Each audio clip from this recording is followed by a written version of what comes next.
Hey, we're back. This is episode 7 of the Unapologetic Gentlemen. Tyrone's here again with my co-host Gonzo. Hey, Joey D. And we're going to get right into it. We got a couple of spicy topics and want to discuss and, get some feedback. So, first topic, get right into it. Does knowing how many partners a woman that you've been with has affected the way you treated her?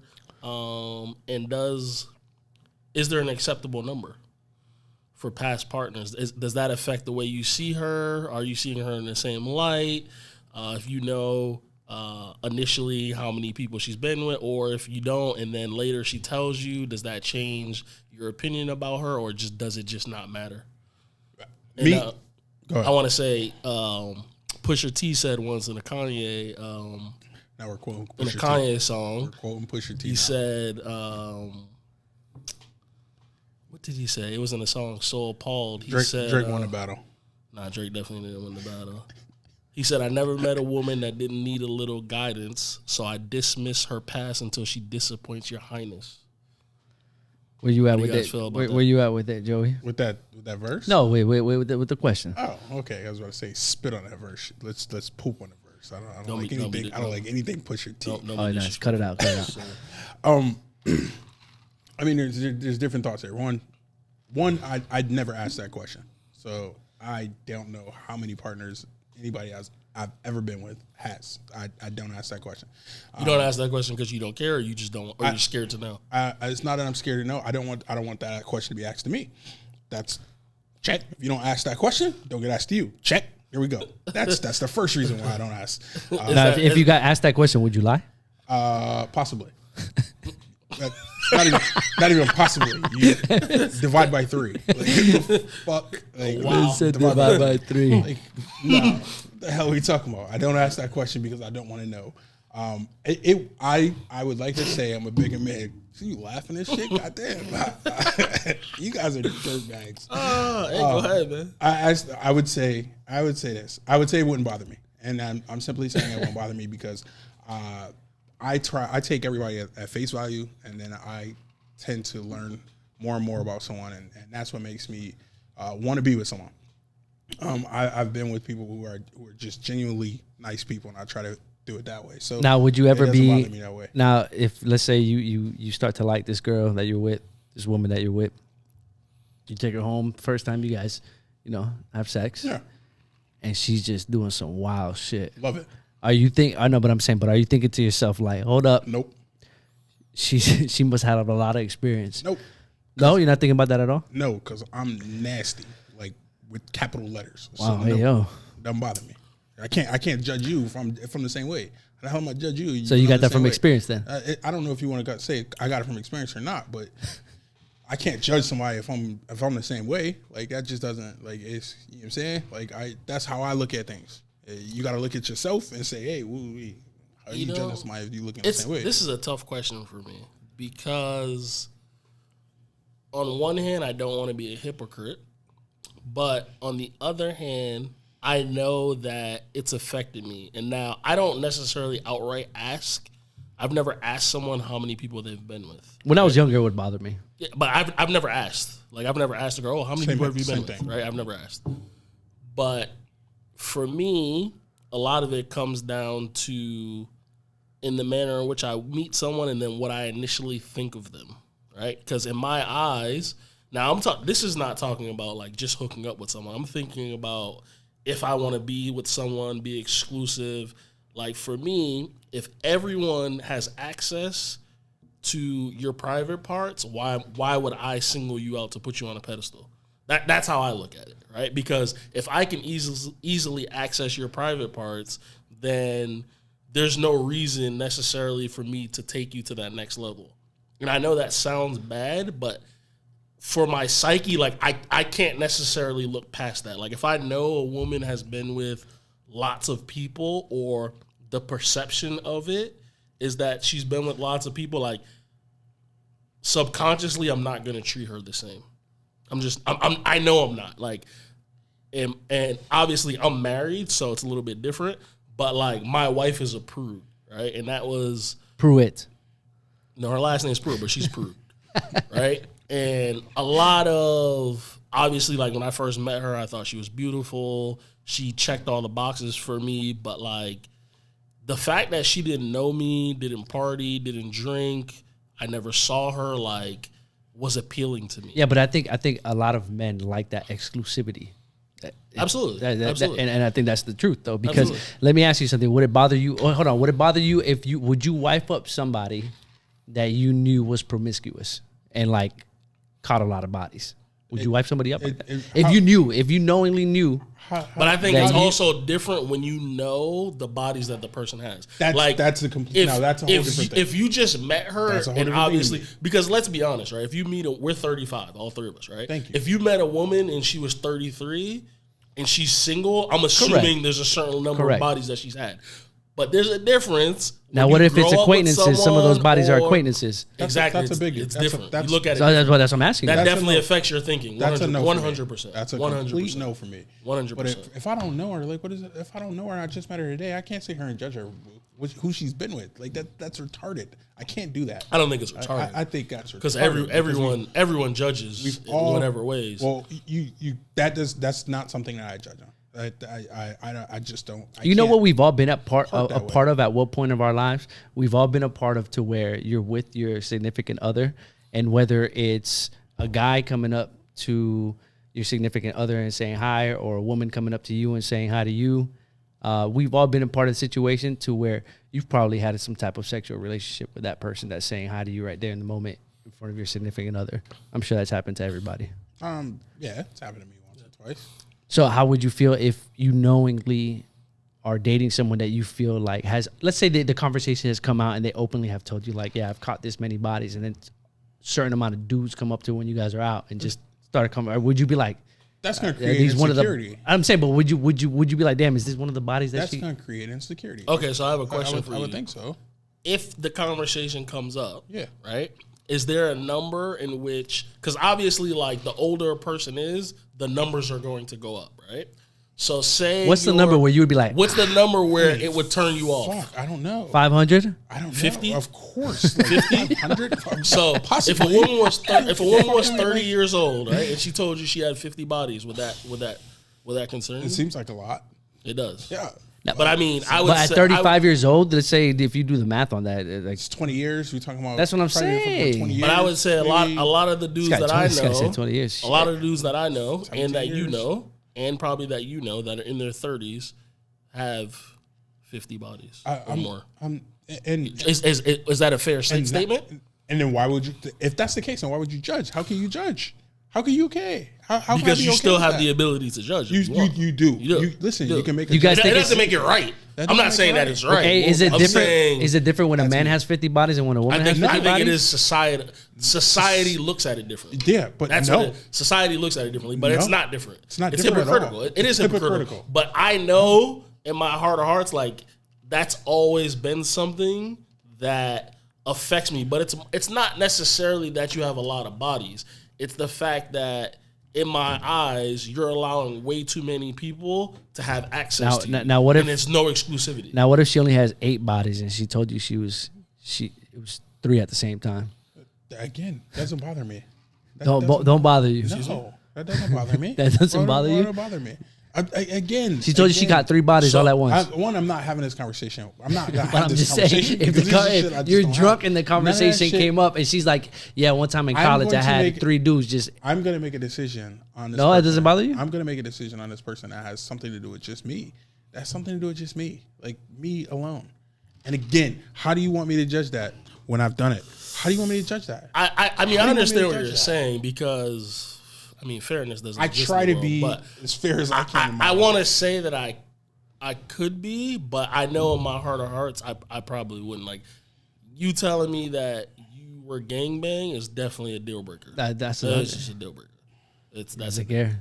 That's because to me that's a level of who am I to judge people? That's a level of that's a level of carelessness that I don't want as a wife. Yeah.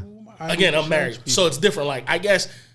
if I was just hooking up with you, it probably wouldn't bother me. But if I'm expecting you to raise my son and meet my mom, that's a deal breaker for me. It's a deal breaker, but you're saying it's a deal breaker. Right, great. All that stuff. This is someone you probably, I don't know, maybe you met her older in your life, but I know people from college, women from college who've been with multiple people at the same time. We all do. They've gone off and got married. Like there's something. Yeah, but do you think their husbands know about that? Maybe. But you think so? Maybe, but hear me out. I don't know. I don't know their relationship. Maybe, but what I'm telling you is this: you don't see these people. I haven't seen anyone from college outside of you. Like it's a different part of your life that's gone. It's like high school. High school shit. I don't see people from high school. I don't see girls from high school.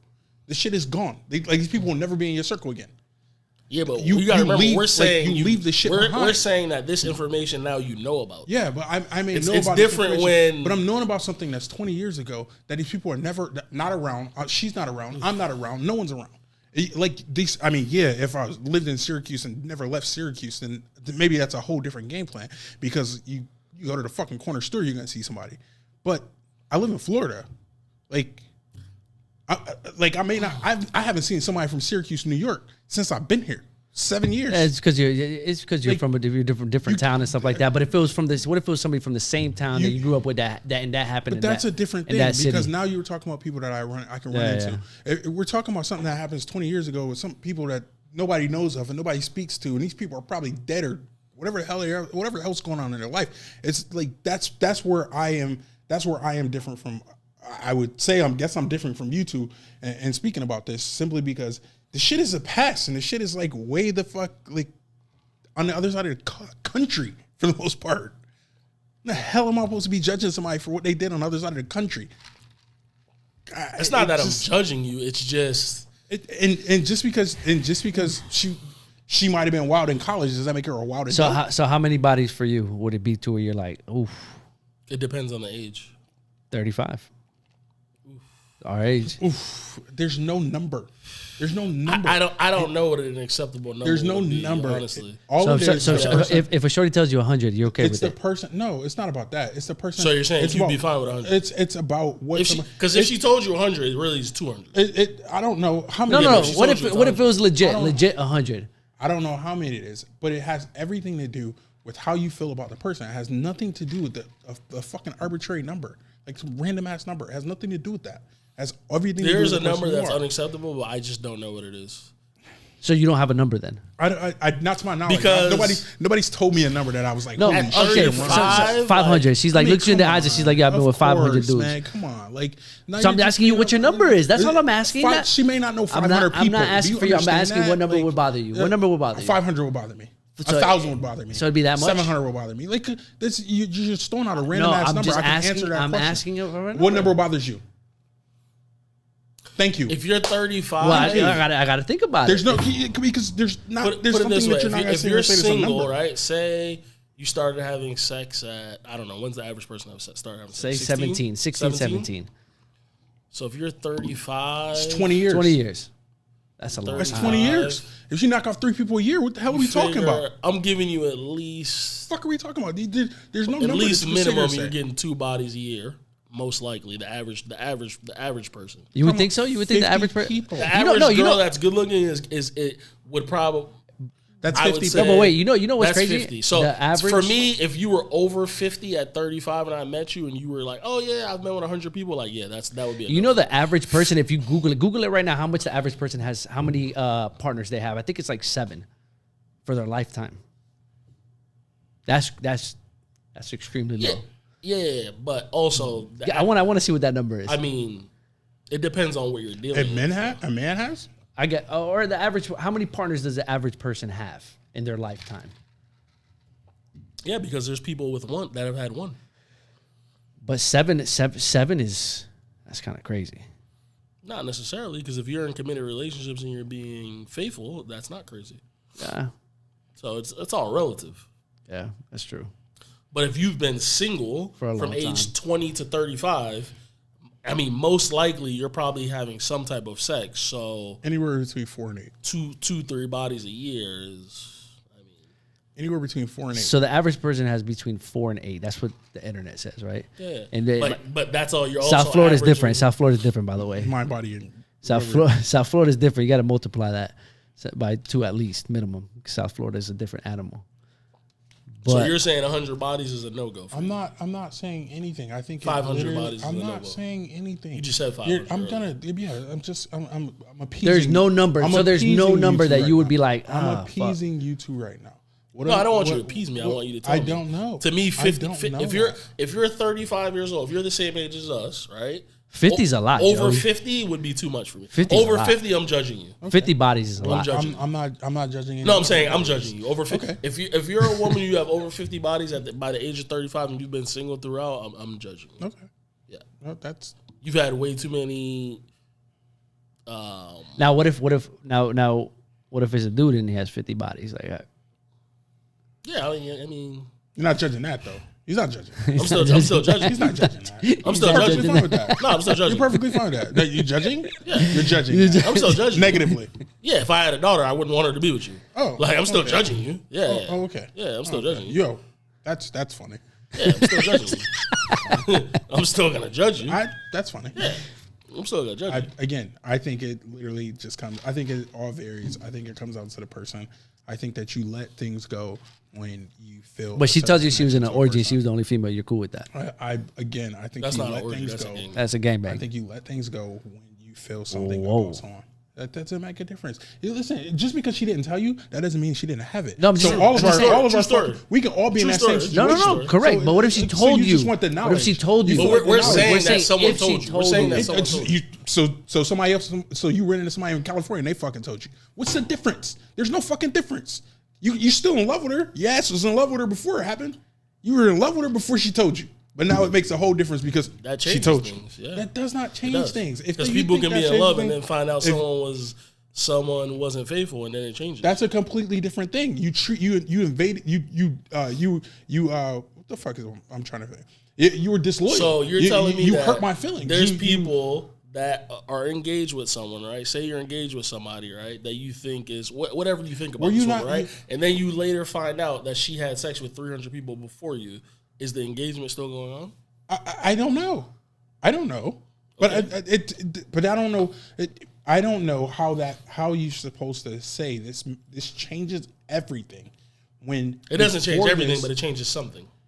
it changes the most important thing. It doesn't change It changes everything, the but most. it changes It something. changes the most important thing. you no longer feel Joey, like she's Joey. a viable woman. That You got changes the you most got important you thing. you got a group of friends, right? Group of friends, and she's Hypothetical. hooked up. Here we go. She's hooked up But you with. just said it doesn't and she's change hooked up everybody. with 2 of them. That's a problem. to And me. she's hooked up 2 of That's them. a problem to me. I won't talk to you again. I won't be with you if you're. But she hooked up with them in the past, I though. don't- In college, I 10 won't- years ago. I won't be with them because I know them. They're my circle. I'm Yeah, supposed to. yeah, yeah. I'm supposed to be at my wedding. What am I supposed and to? He's like he's Am in the I- background. Am my man? The fuck are we talking that's about? Not, That's not, a that's completely not, So that's a thing. complete no go. That's a That's a completely complete different no thing for me. That's a no go. I don't need to be around you. I don't need to be around your person that you've hooked up with. That's whoa, that's too much for me. But for you to just tell me something out of I don't know, we're being honest the day before our fucking wedding. That doesn't mean. How does that change anything? Because before that, you're in love with her. You wanted everything to do with her. You let everything that you had in your life go by the wayside. But maybe hell? there was a false narrative created that made you fall in love with this person. It wasn't that a she false wasn't narrative. telling the truth. It was. You didn't ask. You didn't ask. It wasn't a false narrative. She gave you exactly who she is. You didn't ask. She's honest with you. She's loyal to you. She's respectful. She But takes see, care of the also house. to me- She's smart. You didn't ask. Also to me, I'm very good at picking out people's character, right? So I feel that my honest assessment of a woman, like I know I wouldn't choose a woman that's out here with 500 bodies. I would say that. with 200 bodies. I would say I know I wouldn't. would Because say that type of life doesn't appeal to me in the sense of So you're saying marriage. you could point somebody out. 100%. That shit 100%. jumps. How? Because they say something or they do something Yeah. or they act that way. That You're shit going to be able to jumps. pick it out. You're going to be able to pick it out. So you're saying I'm not saying every you're time. assuming. I'm not going to say That's every what I'm time. saying. You're right. I'm not going to say every time. I mean, You're I'm absolutely trying to make an educated guess. Yes. But that's the I'm process I'm of assessing. learning this person. I'm You assessing. can't tell me that you learned something about Could be wrong. And Good, but there's a lot of people that are married that are wrong. Absolutely. that have made an assessment, and people are living double lives. So, I mean, that's all you can do is make an educated So guess. listen, now that we beat the dead horse as far as like for women with bodies, how many bodies for a guy would you guys be like, damn, that's a lot of bodies. That's kind of nasty. It's all nasty. There's no number. There's no so it's different when it comes to a dude catching. It's crazy because society, a dude catches 50 bodies, his boys is dapping him up. But it's always been like that. When you get in double digits, you're nasty. No matter how old you are? No matter who the fuck you are. No matter how old you are. When you get in double digits, I think a reasonable number if you've been single. So at 45, double digits, you nasty. you're nasty. I think if you've been single for a long period of time, it's reasonable to have 2 or 3 partners. What do you think? What would you guys' It's opinion be on a single dude? That's not reasonable. I'm gonna let you know that's not reasonable. What would you guys I'm think? saying from my standards, it's reasonable. Well, I want to ask you guys, what would you guys think as a single dude that he's been single, he's got a decent job, decent looking. How many bodies do you think an average person would catch? Dude that's a shooter. How much would you But a guys shooter is different, though. If you're a shooter, you're going to catch more bodies anyways. I don't know. I mean, what's average? How old is this person? 30 years old. He probably 28, 30. He probably got 50 under his belt. No, I'm talking about average for the year. Oh, for the year? Yearly. 4, 5? It depends. Does he have standards? I mean, Yeah, it depends on a lot if of he's shit. trying to catch high quality, he's probably in the 5 or 6. If you're over range. 10, you're nasty. So if you're over, if man or woman? per year, No. he's Man or talking woman? about Lifetime. Per year. Lifetime. Over 10? Lifetime. You're nasty. Yes. So now you're judging over 10? I'm judging. I'm judging myself. I'm judging us all. If you're over 10, you're nasty. There So you go. because you saw 4 to 8. It's 48. 48 told me. 48 Oh, said well, you're not you're judging you're me, nasty. but I'm just. You're fucking nasty. I'm not. If it's 4 to 8, I don't know. I don't know what your count is. But if it's over 10, if it's over 9, you're nasty. So you're going off the internet now. That's it. So the average person. So basically, if you're above the average person, you're nasty. Yeah. But you know what though? You got to put partners in South Florida because it's a different animal down here, bro. South Florida, I don't care about all that. People have South sex Florida. all over the place. It ain't Nasty. different. It ain't different. That's my line. All right, so I think we beat this. to We that. beat this down now. What's the next? What's the next shit we into got? the next question, one of our followers asked, based off this topic, what makes someone in our eyes? What makes them wifey material? Like, and wifey not necessarily meaning you're gonna marry them, but wifey meaning you want to be in a committed, exclusive relationship with them. What makes them? What are the things that make up someone to be wifey material? For me, speaking just off of the women that I've dated and stuff like that, what made me attracted to the woman that I'm with right now is intellect. I love intellect. When someone can hold a conversation, when someone can speak intelligently about different topics, and you can actually learn from that person. To me, at a younger age, we as men, we're very visual, so we look for beauty and all this and that. But I think when you can find someone that has like a triple threat, I guess you can say, intellect, beauty, and career, I think that's what matters to me as a man. You think? But data says that men don't care about women's careers. That's what the data suggests. But for me, I wouldn't want to be. I don't need someone to have an exceptional career, but I wouldn't want to share my bed with a beautiful fool, if that makes sense. Mm-hmm. I agree. I don't know what you mean by fool. Like you're just talking about someone who's like I wouldn't want to share my bed with someone who's just beautiful and lacks any type of intelligence whatsoever. Yeah, of course. No, I would certainly agree with that. Yeah. Career doesn't matter to me as long as you have something. There's a few things that matter to me. Like you have to be independent. Like of me, you have to be. But I think younger, it would have been different for because younger, I think we all chase just fat ass and beautiful, like for the most part. Younger, and I'm speaking younger, like scratch your sniff over here to speak for yourself. Well, listen. At the end of fat ass is not high on my list. What I'm saying, but in my younger day, bro, I used to look for that, that trophy, like stuff like that. That was that. Yeah, but men are overwhelmingly visual. So like, I could never be with a woman that I don't find beautiful. Correct. Like that's never gonna happen. Correct. For me. No. I agree with that 100%. But I think the difference maker is because you can find a lot of beautiful women, but you can't find beautiful and intellect. That's why I said you got to have that triple threat for me. And for me, exclusive. That's a major factor. Of course, loyalty, intellect, independence, family. Like, family's huge for me. I don't give a damn who you are. Like, you have to be. And I think we would have to be family oriented. Anyone that doesn't have a good relationship with their mother, even in my friend circle, like if you don't have a good relationship with your mother, like I can't. So family is very, very important to me. You have to have some level of like, yo, they cool, they family. Check on your family, like shit like that. Well, one of the things that I've learned growing up too, and just maturing as a man with my relationships, is one thing that I used to not, look for in a relationship, where I look for more now. I have to be with a woman to where she also can bring me peace. I don't know if that makes sense to you guys. Oh yeah. But to me, I need that place where I can come and I can look for that comfort, that peace, and we can talk about anything.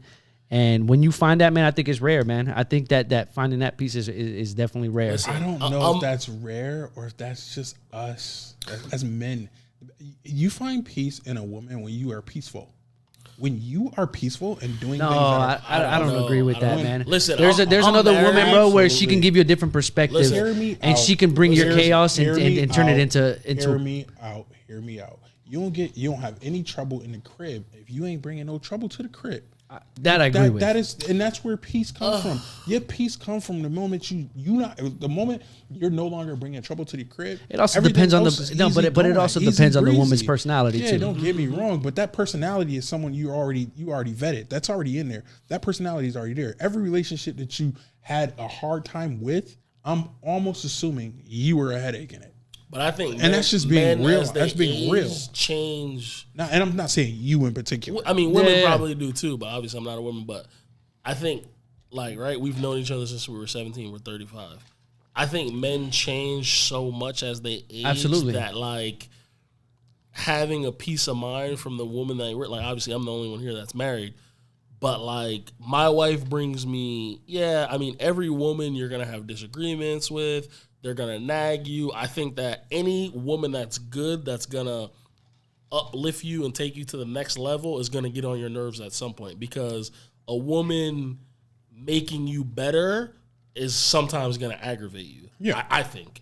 But for the betterment of you as a man.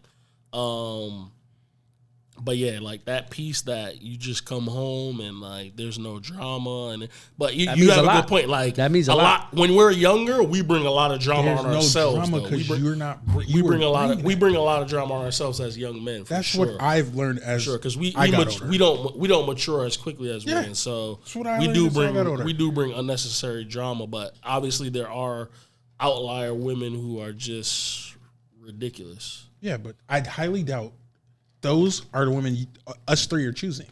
We're not choosing those three. So you typically, when we're having issues in our relationships, I'm almost certain, well, in the past, because even now, but typically when we're bringing problems. Whether it's me staying out, those are problems. Those are problems. If I bring my ass home and I'm in the crib playing video games, not doing, guess what? But you know what too though? It's also somebody that you can be upfront, be yourself, have any type of conversation with that person, almost to where it's your best friend. That's why when we had that on the different episode, we were talking about men and women being friends. Why would I need to have other female friends when I got my best friend with me? You know what I'm saying? That's what we were talking about. And it's at the end of the day, we're all men, we're all visual. When we see a good-looking woman with a nice ass, nice pair of breasts, whatever it is that you're into, nice face, whatever, and you look, there's different types of women that I've been with. There's type of women that I've been with where if you barely look, they're over here barking and screaming at you. They feel insecure. What are you doing? And with my girlfriend that I'm with now, she'll be like, yo, she got a fat ass. You know what I'm saying? That's the type of relationship that I'm saying that. And you have to find that with who's comfortable with you being yourself and then being like that with. And some people might not like that. And some people are cool with that. So. Of course, but there's lines. There's lines. Are you crossing it? Yeah, are you staring? Of course, because you're not breaking neck and getting crazy at it. But and that's the difference, because I think everybody can acknowledge a beautiful woman. Yeah. Whether you're a man or a woman, you can acknowledge a beautiful person. It doesn't have to be necessarily a woman. You can acknowledge a beautiful person, but if you share that with your significant other, y'all being honest, but you're also not making her feel insecure about whatever her insecurities may be. You know what's crazy about that too? That makes it helpful. 9 times out of 10 or 10 times out of 10, we think we're point guards and we see it. Women see it way before us. You know what it is? Women know, like your woman knows the type of person that you're attracted to, so they already see the chick before you even see it. Which is crazy. Absolutely. They already see it. They see it before. We think we got the peripherals, right, and they're like, all right. Because I met my wife when I was 22 years old, like, and I knew I was gonna marry her, but my only job was to make sure like I didn't fuck it up. Yeah. Like in that time period. I think that's what every man thinks. Like, don't fuck this up. Like, don't fuck this up. You got a good one. You know, like. So there is a point where like when we're younger, we just do dumb shit because we don't know better. We're fucking kids. We don't know better. Hot dicks. It didn't make a difference. Like at that point in time, it was like, yeah, whatever. I'll figure it out. Yeah, whatever. I'll figure it out. But now I don't think we really fully appreciate the quality of women when you're younger. No. Like when you're in your early 20s, like you don't appreciate quality at the same point to when you get to the age we are now. You know what I'm saying? Because you kind of take it for granted. Like, you do. I've been getting cute. You out there running around crazy. Like, it is what it is. Like, I'll replace this one, get another one. Yeah. So when you get older, we definitely bring a lot of drama to ourselves. But I mean, at the same time, you do want a woman that creates peace. What's the next question you got for us though, T? Because I think that was a smooth transition from the first question. So. Another one of our followers asked, social media followers asked, when you're in a relationship, you know, and it's the holidays now, Christmas is coming. How long do you have to be together, in order to buy a gift? And then when is it appropriate to up the level of the gifts that you're getting? Is there like a feeling? Is it a time? Do you have to be together for a year, or do you know there's just sparks and you want? I mean, obviously, also, you know, how much money you have, what you're willing to spend, things like that come into play. But if you get with somebody, let's say, so holiday season is coming up. Let's say you got with somebody in September, October. You expecting a gift? Depends on how I feel about a person. If you're a wifey, I am expecting a gift, but like I'm coming up on my 4th anniversary, and I think this is the first year that maybe the second year that me and my wife have bought each other gifts, but we bought other things. We bought cars, we bought houses, we bought different things. We've had a child. So I think it depends. But if you're really into someone and you start dating in September, like you're buying them a gift for Christmas. Yeah. Like let's be honest. Now, how much you're going to spend also depends on you and the person that you're with. Some people just like the thought of getting a gift. So it kind of depends on the obviously off of each individual, because you could be with somebody for September to December or be with somebody for 5-6 years, and like you said, the first 2 years that you and your wife bought each other gifts. So I guess it just depends on the individual. When we were dating, like we went crazy. Like I remember our first, like I think I met my wife on December 10th when we were in college. Like that Christmas, like I'm pretty sure, I don't even know if that Christmas I saw her because we might have been on break, but both of our birthdays in January, like I splurged. And I had only known her for less than 2 months. So it just depends, like how you feel. You know what I'm saying? Like, you know what it is? I'm only speaking from my perspective.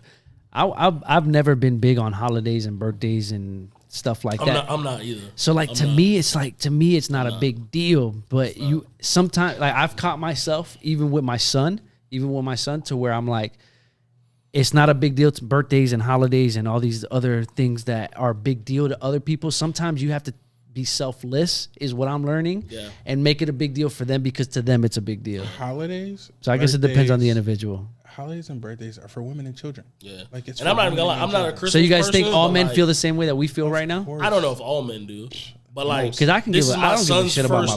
This is my son's on my birthday. Christmas. I like to be alone. Yeah, but this is my son's first Christmas. I'm splurging. I'm buying them all types of stuff. It's for women and children. I'm buying them all types of children. But like, yeah, and it's for me, Christmas doesn't mean anything. Simply because a man is a provider. So guess what? Every time it's gonna go. Every time you're gonna exceed your budget. But you just said you wanted an independent woman. That it does. Also a provider. It does. But you're a provider. You doesn't make it. That doesn't not want me to be a provider in a relationship. I want someone who's independent and has their own.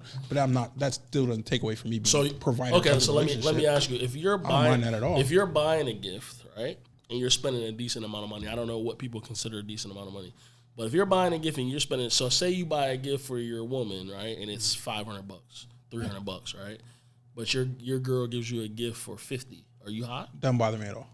You hot? No, I don't think so, bro. That doesn't bother me. For one, I don't expect. You know what's crazy? I don't expect anything ever. Like for my birthday, for Christmas, like so. Like if you give me anything, I'm like surprised about it. Like, oh shit, that's pretty cool. I like to go to dinner on my birthday, but like I don't expect it to be paid for. I don't expect anything, but also you're talking about people who have everything they want. Yeah, I have everything I want. So what could you possibly get? PS5. You want to go that, but it's not even the fact that you can't find that shit. It's not even the fact that I can't have it. You can't find it. But like that's the difference. You know what's crazy? If my girl finds a PS5 before me, she better get that for me. My wife's gonna laugh when she hears this video. Every day, my wife finds things that she wants, and I looked at her the other day, and I'm like, don't you ever just sit there and not want? Like I don't every day. Like I'm not thinking about new things I want. She's looking at this magazine, this on TikTok, this on Instagram. But the thing, I'm like, don't you get tired of? Wanting? But it also has to do with what she does. You know what I'm saying? I don't think so. Yeah, of course it does. Not at all. Every day, just women. Every day, Brittany has something in her cart. Now I don't know if she buys it all the time. But there's something in her cart. My wife got a whole bunch of stuff in her Amazon cart that she hasn't bought. She hasn't bought yet, but that she's gonna buy. I'm gonna buy it, or I've got close to buying it, but I haven't pulled the trigger yet. Every day, yeah, I'm like every day. There's Amazon packages at my cart. You know what it is? Because when I want something, I just buy it. I just buy it. Like I'm not over here sticking stuff in the cart. Like you know what I'm saying? Like yeah, it's crazy. Like, I'd be like, you know what it is with me, but you know what it is with me as far as with that. I'm a very frugal buyer. Like. My excitement doesn't come from buying something. My excitement comes from getting a good deal on something. That's just how I am. I mean, I always want a deal, though. That's just how I am. If I can get it, I always want a deal. I don't believe in deals, so I don't know. This guy, he just pays full price. No, it's not that I pay full price. I don't mean it in that way. I don't bad mean and bougie. I'm telling you. I just don't. Said he doesn't believe in deals. It's not that I don't believe in deals. I always take a deal. But what I'm saying is, I mean, you're still spending money. Like I don't give a damn if you give me 30% off or not. It still cost me $200. Like what the hell? Yeah, but 30% is 30%. Yeah, I saved. I didn't save 30. I like to be able to get something that's worth a lot that I pay less for. I didn't like correct. I like that. But like if something's worth a stack, but I only got to pay $700 for it. Like it's a great feeling. You didn't save. You spent $700. You didn't save, but it was worth a stack. It's no longer worth a stack. That's why they gave it to you for $700. Depends on what it is. It's no longer worth a stack. You might have a store discount. You might have a friend who works at a place, like whatever it is. Now you're just talking about backdoor hookups. Yeah, you get a 30%. That's what I'm trying to do. When you see a 30% off on the store, son, it's no longer worth. It's no longer worth that. That's why they gave you the 30%, homie. Maybe. It's not maybe. But it's the truth. That's the truth. But back to the topic, though. We spending bread. We talk about like saving money. No, the hell you not. It's no longer worth that. So they gave it to you for this work because they try and get it out of the store. But it was a stack 2 weeks ago. They try and get it out the store. It's no longer worth it. Nobody wants it. It's no longer worth it. That's why they still got them. But I still feel good if I think I saved it. I know. You think you save it, but I'm telling you, you're not, son. They no longer want it. It needs to get out the store. Hey, we'll give you 30% off. Do you guys think, though, that, I don't want to say all men, but most men think the way that us three at this table, I honestly, I can tell you guys, I don't expect anything and ever. I mean, I could care less about Christmas. But that's what I'm saying. You seen the Christmas, like I didn't put those up. But that's what I'm saying. Like so, Christmas gifts, holidays, all that. Do you think most men feel the same way? Like I think men who are head of their households and provide feel the same. Yeah. Because I loved Christmas as a kid. Yeah. But it's because I was selfishly getting gifts that I wanted that I couldn't get for myself. Yeah. Like Christmas doesn't have a significant meaning to me because everything I want, I buy myself. And now everything I'm looking for Christmas, I'm looking for someone else. Yeah. It's not like I'm buying myself something for Christmas. But I got a checklist of 5 people. But I think also as you get older, you start to realize the and not to sound corny or anything, but the real like the gift giving process is like they always say like when you give a gift, you're really receiving because it does feel good when you buy people something that you know that they wanted. And they either couldn't afford it, couldn't get it, and you got it for them. It's like just a smile. And but I think that for me took over as I got older. I started being less selfish and more selfless, and started thinking about other people. I mean, I'm very generous in my Christmas giving, but it's whatever for me. So is it the price or the thought on the gift? What counts more? I think it's a thought. No, it's just because I'm thinking about it. I think it's always a thought, but like. Yeah, when kids want stuff, like at the end of the day, when I was a kid, like, and Mortal Kombat came out, like, it's a thought I wanted that Mortal Kombat. So if like you didn't get that from me, like I wasn't happy. Yeah. You could give me a nice other gift, but as like, a child, as an adult, because you're selfish when you're a kid. Yeah, you're selfish. I don't know what matters more. I don't know if I got a meaningful gift for someone in a long time. Anything else from our social media followers, T? Yeah, so we got one more thing before we close up. University of Miami got 62 points dropped on. Why are we talking about that? Gotta talk about UM shitty Got to, because I got so many people, even from up north, that are UM Why are we fans. talking about this, man? And I've been telling them, man, this program been trash since 2004. Because BC straight trash. BC is the echelon of top echelon of ACC straight trash. football. I don't think they'll ever get back to the pinnacle. They were competing for titles. You don't think ever? From 2000 to 2004, they had the best collection of talent that's ever been assembled. What do you guys think? They will never get back to that. So let me ask you this. What do you think the problem is? What do you think it is? How do they fix that? One, they don't have a stadium, right? Yeah. So there's no type of atmosphere around. No when kids are coming for visits, they want to see no that. atmosphere. We've all been to Miami games. Unless they play Florida State, no one's at the stadium. Yep. Right? Because also kids can't just tailgate, get drunk, and then limp into the stadium. Like 40 minutes. Yeah. So they don't have they need an on-campus. So when they got stadium. rid of the Orange Bowl, that kind of screwed them up a lot. Killed it. I think so. Because the Orange Bowl was a lot closer. But the Orange Bowl needed to be. They should have just. I mean, all that money in that campus, man. They should just. I went to the last game. I went to the last game at the Orange Bowl. Yeah, we played at the Orange Bowl. But they should have figured it out. Man. They should figure it out. This shit was chaos in the last Orange Bowl game. People were ripping off everything. Like literally, people were ripping off benches, ripping off whatever fixtures they can rip off because they wanted to keep that memorabilia.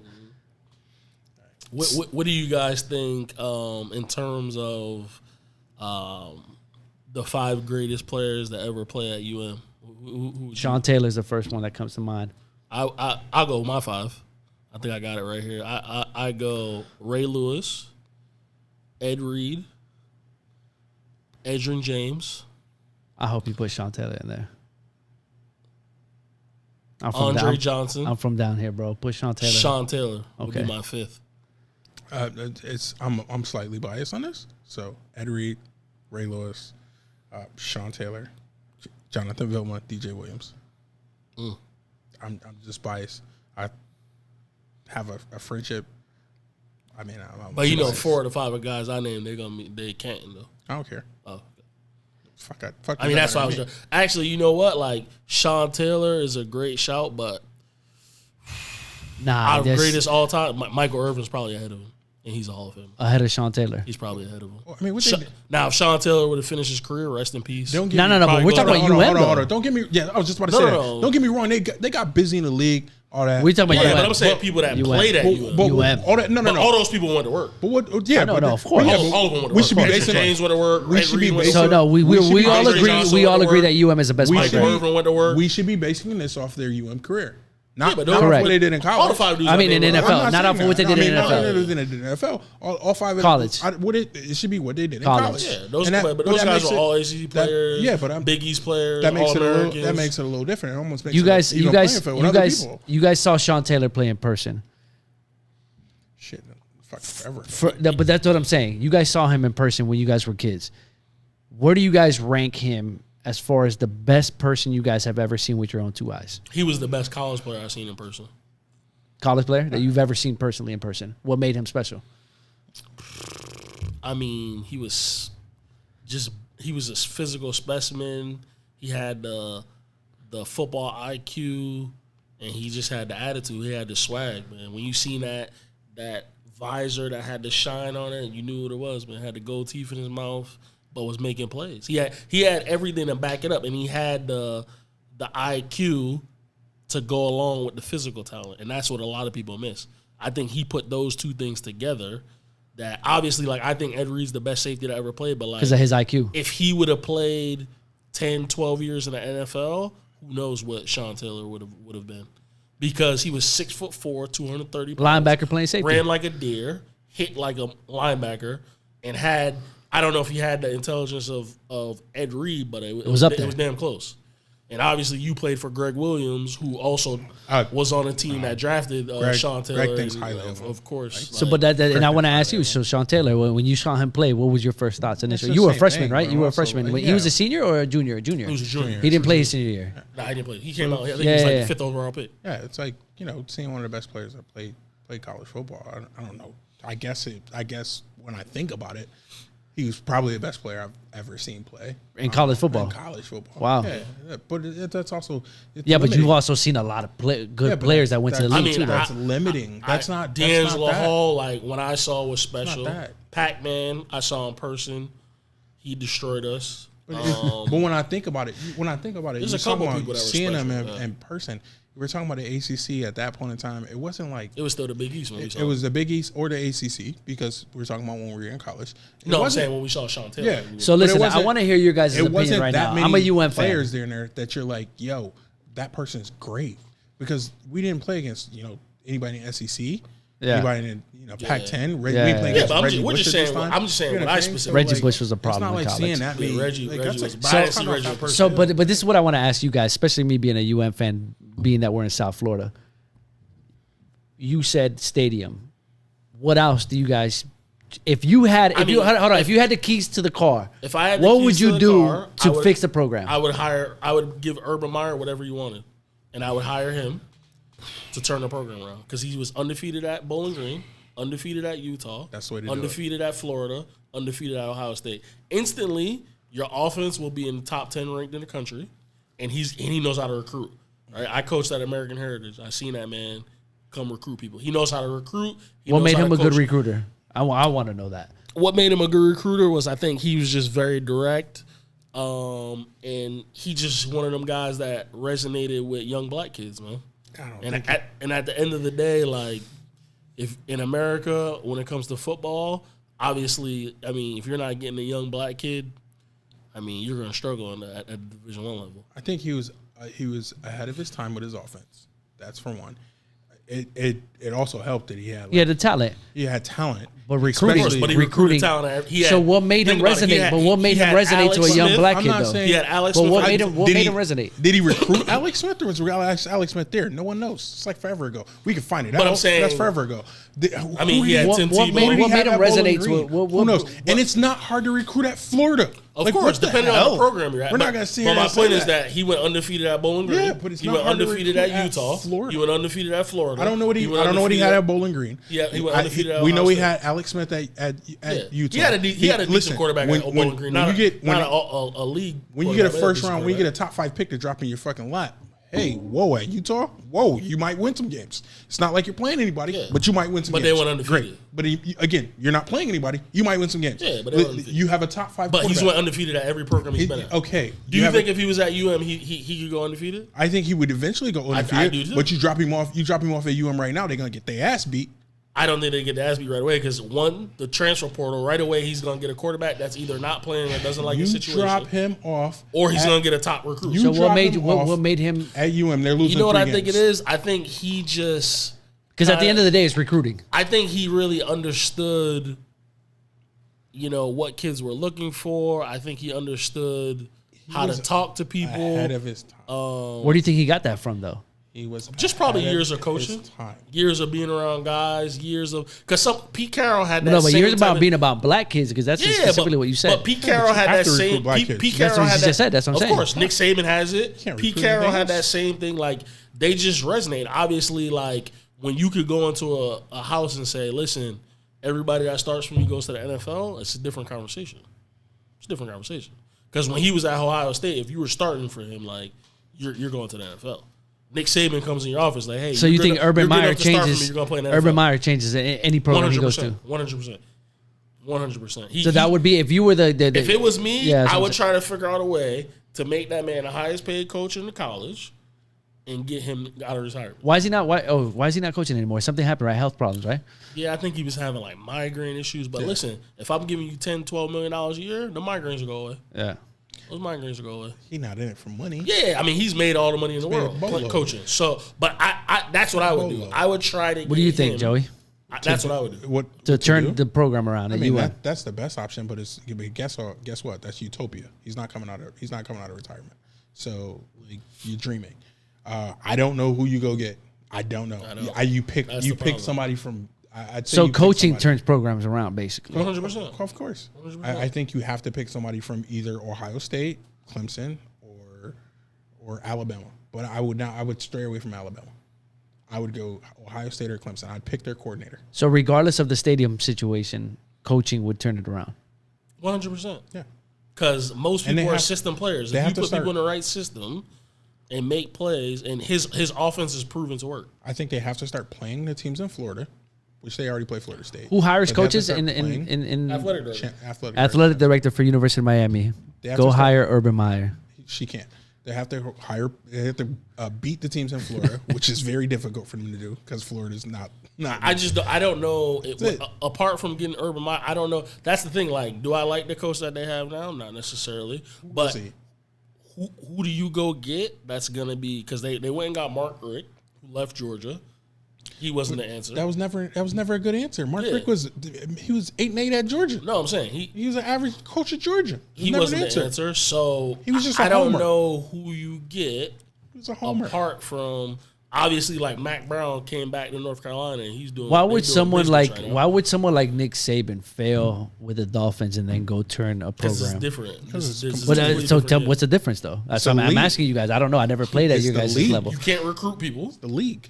Okay, so you can't recruit people. Yeah, obviously. So you just can't change your roster. You draft. You draft, and then you can't get away with the same shit that he gets away with in Alabama. Like you can't talk to players the same. You can't run the same type of ship. So it's ego. Only Bill Belichick can run a type of ship that people are running in college because he wins. I don't even know if Bill can anymore.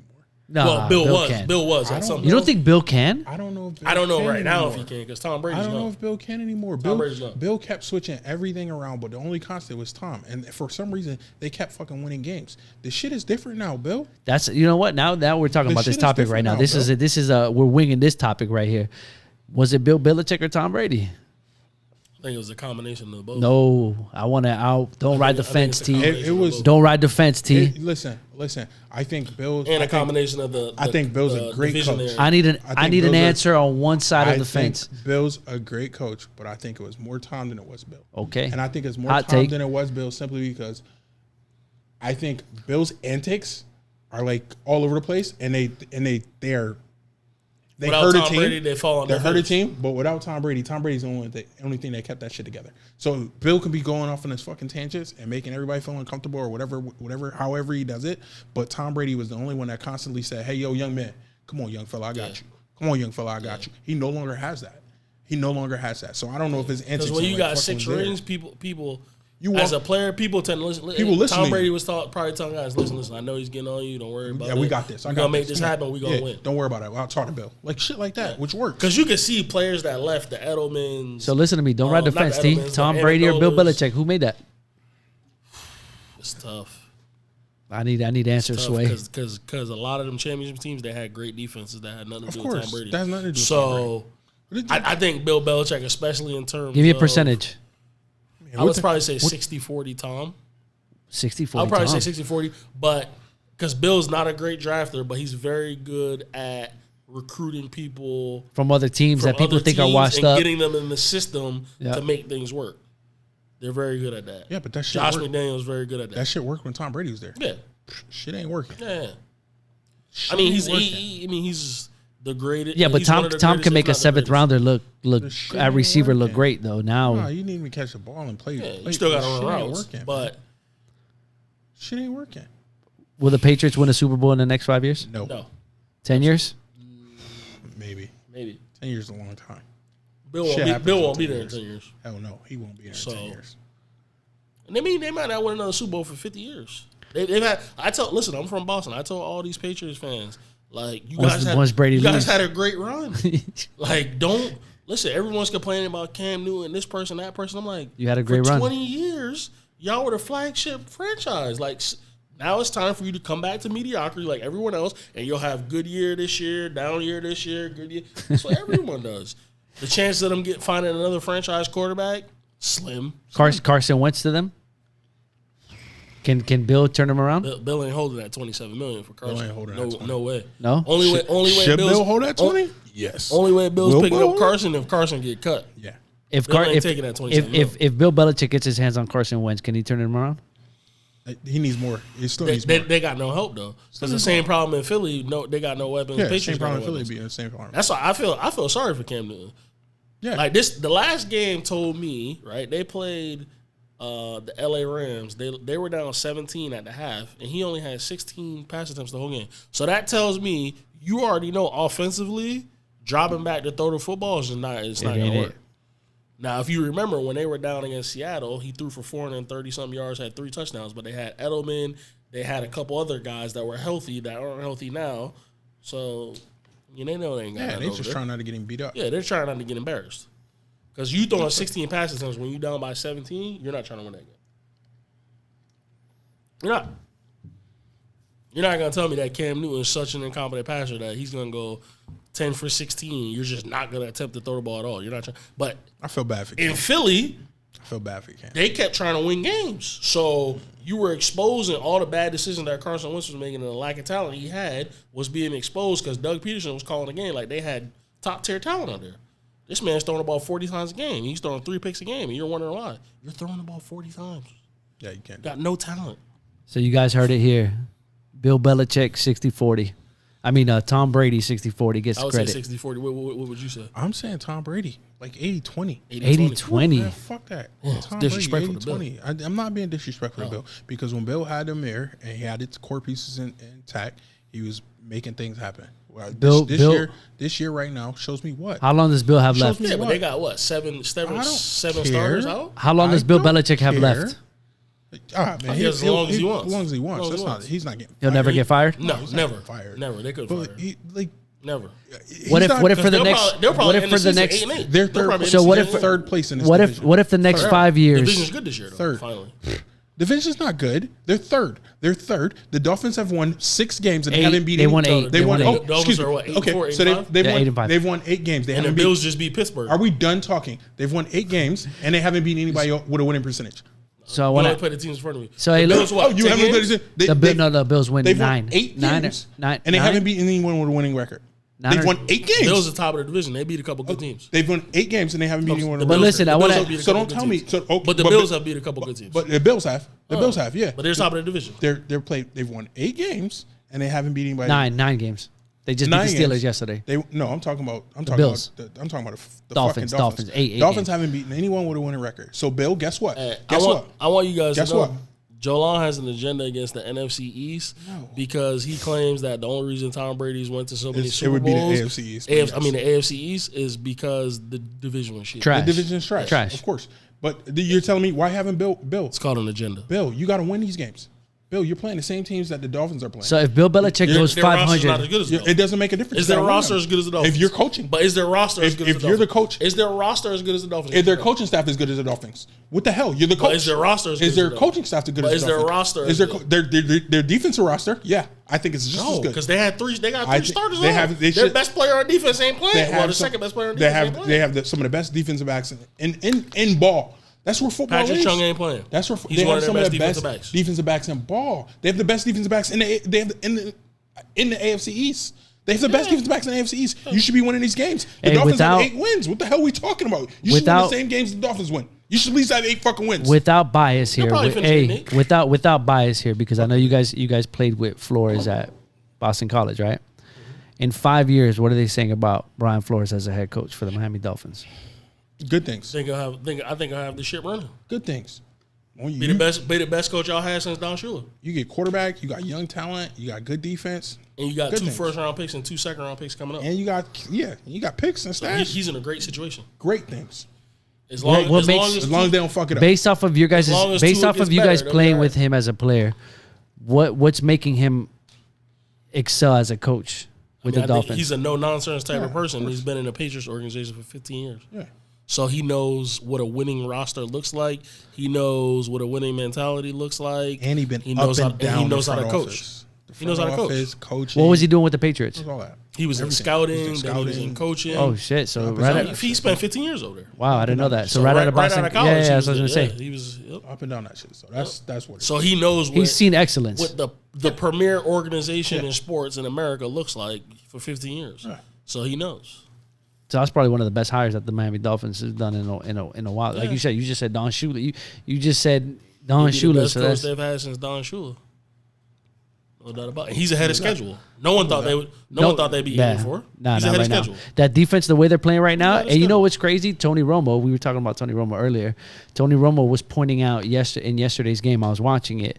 He was pointing out the subtle disciplines that a lot of people won't say about, but he was pointing out the subtle disciplines. He's like, this team is playing disciplined football, and I guess it's because of the head coaching, Brian Flores. Yeah, he's a no nonsense type of person. They play good ball. They play he's aggressive. Highly intelligent. Yeah, man. So I expect big things from him. You fuck up, you sitting down with him. Nah, because everybody makes mistakes. I mean, yeah, so but you're gonna have a leash on. You can't be depending on what players you're dealing with. Everything about football is not like make mistakes should be done. It's repeat offenders. Yeah. Can you repeat? Are you costing us the game? Because every snap, someone's making a mistake. Someone's so making that's a not mistake. it. But like, you're gonna keep making the same damn mistakes. If you're gonna keep making the same mistakes, I can't win with you. That's all football is, man. Everybody makes mistakes. I think they've paid the right people. And then we'll see this year when you got 2 first-round picks, 2 second-round picks. What are you going to do with it? 3 years from now. And I'm asking these questions because I'm a Dolphins fan. 3 years from now, where does Beefalo have the Dolphins? I mean, I think they're one of the best teams in the AFC. Playoffs. In 3 years, would they win the AFC championship? AFC East. Yeah. I can see them winning the AFC East. I can see them winning the AFC East next year. I can see. I mean, unless the Patriots do some madness and get some crazy quarterback over there that we don't expect. Carson Wentz. Or they get weapons for Cam, and Cam's more settled in the offense. I don't know. Will Cam be there next year? Nope. He won't be there next year. I don't think so either. I don't think he'll be there next year. Bill Belichick's saying all the right things right now, but I don't think so. But it's. I think he got a raw deal because he came in late. He got a raw deal. And they got no weapons. If they make the playoffs or some shit like that, maybe. Or if they get hot later, maybe. Yeah. I mean, from everything coming up out of that camp, Bill Belichick really likes him. So who knows? He may be the backup next year on a BS deal. That 31 years old MVP 3 years ago, right? But I think that Bill Belichick co-sign. I think Bill Belichick co-signing on him gives him an opportunity at some point to be a backup in a situation where the starter is not a franchise quarterback, and he may be able to see the field again.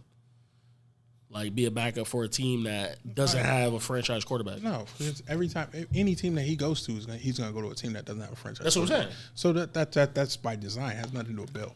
If he doesn't go, but I think who said it? It's nothing to do with Bill. If I get Devin McCourty and Julian Edelman were talking about how basically, and obviously we don't think this way, but they were talking about how all the perceptions and the things that came out of Carolina are nothing like Cam's. I believe that. So I think from that standpoint, anyone that thought he was a drama queen and was soft and wasn't a hard worker, like, that's shut down now.